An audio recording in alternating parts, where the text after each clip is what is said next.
So, how have you seen the behaviors of the general consumer changing, and how has that affected marketers' approach to driving sales?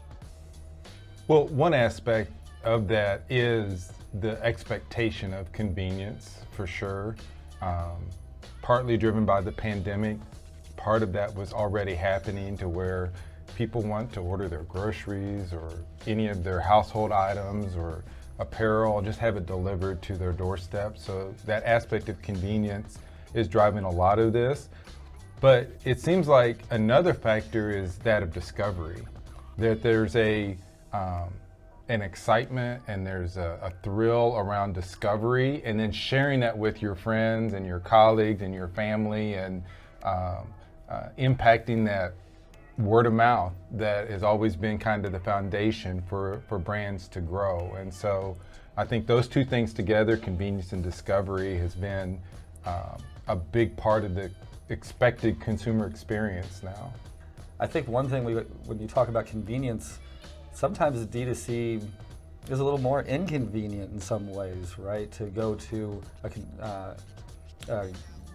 directly to the brand's website and make purchases there versus at a marketplace like an Amazon or an eBay.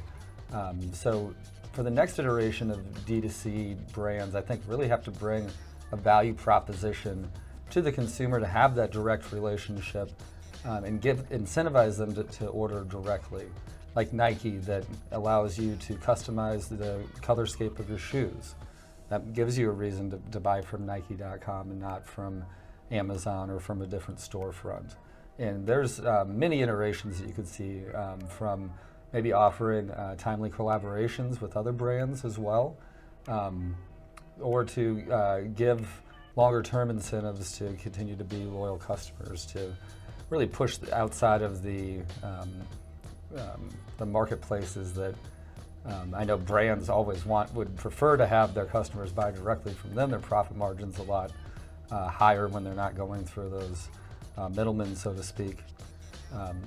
So, having that value incentive is important, and it allows for a lot more robust first-party data collection that allows for smarter lookalike modeling and fuels the engine of what started a lot of those D2C brands that leaned into digital marketing first before the terrestrial media.